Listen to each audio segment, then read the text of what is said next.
All right, loading the semi-automatic handgun. Had a recent training that I walked away with a lot of heartburn. We had a group of law enforcement officers who just recently were given Beretta 92 FSs, and before then they were carrying all sorts of stuff, SIGs, Glocks, Rugers. They were carrying a bunch of different stuff. Well, a handful of these officers have been to a police academy in eastern Ohio.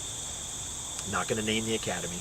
And they were taught to slam the magazine as hard as possible to load the weapon. That was the preferred method because it works, right? Well, it works until it doesn't. A couple of these officers that were carrying Glocks were finding that, hey, it's really easy. If you slam a Glock hard enough, that slide will go home without touching the slide or the slide lock, and it'll load the weapon most of the time. It does malfunction it every so often if you hit it too hard.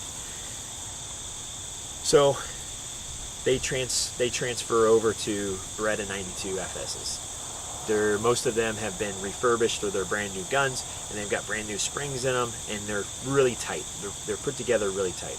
So what they were finding was they have to hit it 2 or 3 times to send that slide home. So now they're fighting with that motor program that they lack because they've spent years slamming that magazine in. This is what I'm talking about. I got a Glock 21 today here, and it's loaded up. The magazine's loaded, slide's locked to the rear. And what they're doing is they were coming in with a Glock 20 or with their Glocks and seating it hard enough, and it'll go forward. This Glock 21 is used and abused.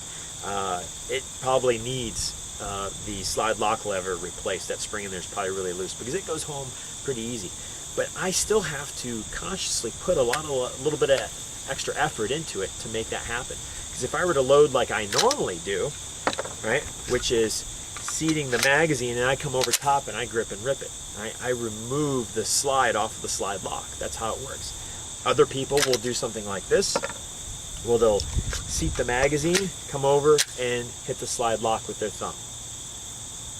Grip and rip or slide lock, they both work, and they work pretty much all the time. Nothing is guaranteed. But I can tell you that slamming the magazine several times is probably the worst thing you could do to try and load the weapon. Does it work? Yes.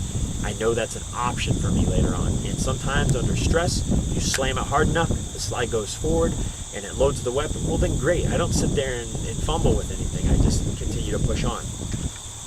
So that's the Glock 21.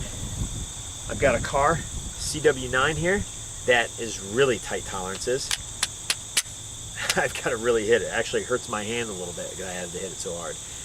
And it'll load. And then we've got the Beretta 92 FS, which this is a brand new one as well that I borrowed from a friend.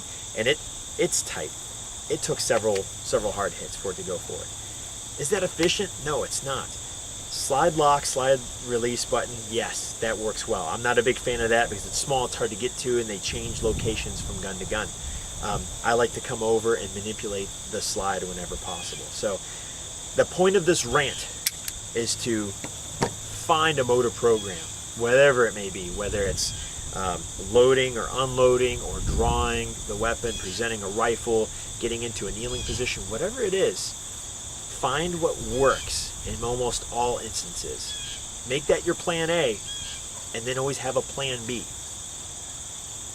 Till then, be safe, get out on the range and train.